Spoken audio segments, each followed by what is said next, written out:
The towering cliffs of Aeolia echoed with the booming footsteps of Orion, a Cyclops whose single, moonstone blue eye shimmered with the light of captured stars unlike his fierce brethren. Orion found his deepest joy not in strength, but in beauty. His colossal eye allowed him to perceive the intricate veins in a butterfly's wing, the subtle shift of colors in a sunset cloud, and the hidden sparkle within the most ordinary pebble.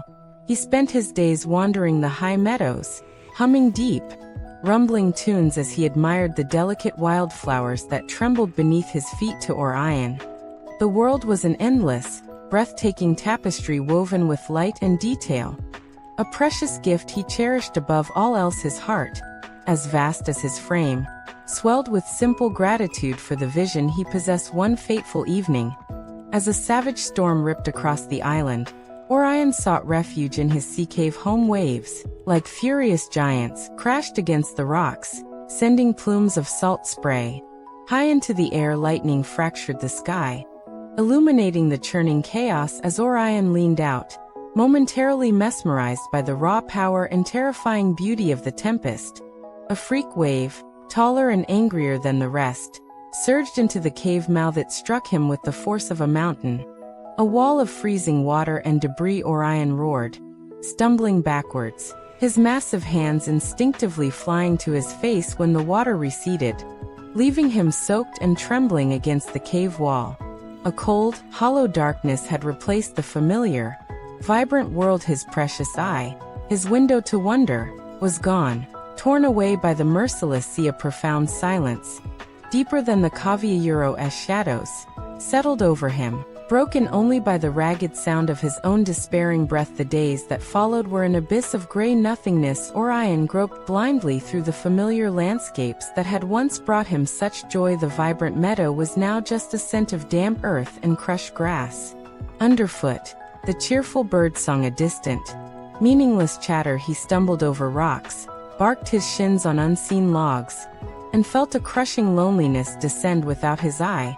The world felt flat, empty, and terrifyingly vast. The beauty he had worshipped was locked away, leaving only a terrifying void. He retreated deeper into his cave, curling his massive form into a tight ball of misery, the rumbling hum replaced by low, mournful sighs that echoed in the darkness. He felt less than whole, a mountain robbed of its peak, a sky devoid of stars. The absence of light wasn't just physical, it seeped into his spirit, extinguishing his joy. Weeks bled into months. Orion existed in a numb haze, barely eating, his spirit as dim as his vision. Then, one quiet morning, a new sensation pierced the fog of his grief. A tiny, persistent sound, like the rapid flutter of leaves, buzzed near his ear. It was a hummingbird, its wings beating a frantic rhythm against the stillness of the cave. Orion flinched, expecting pain or mockery, but the creature didn't flee. Instead,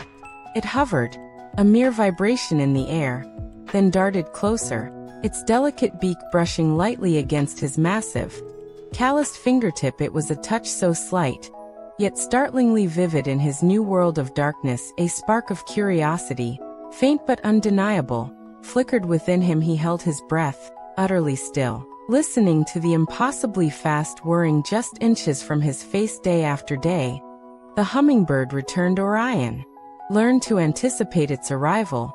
Listening for the unique pitch of its wings, he discovered he could distinguish the bird's various chirps.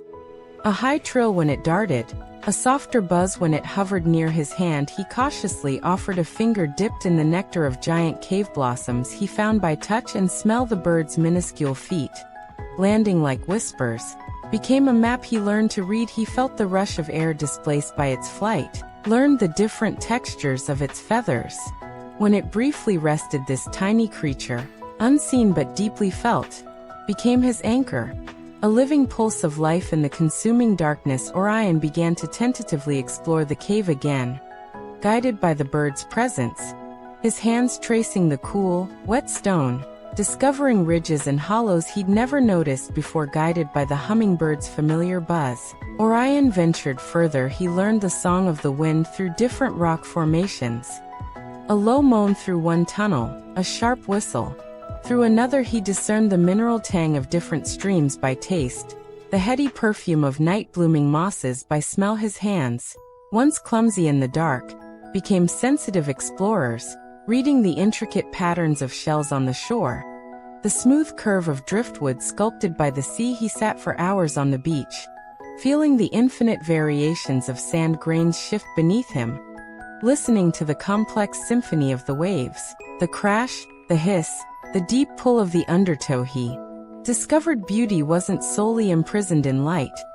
It resonated in sound, thrummed in vibration, lingered in scent, and unfolded beneath his seeking fingertips. The world began to repaint itself in his mind, not with color, but with intricate layers of sensation. One calm evening, as Orion sat listening to the tide and the familiar buzz of his tiny companion near his shoulder, a profound warmth spread through his chest, deeper and more solid than the fleeting joy of sight. He hadn't merely adapted.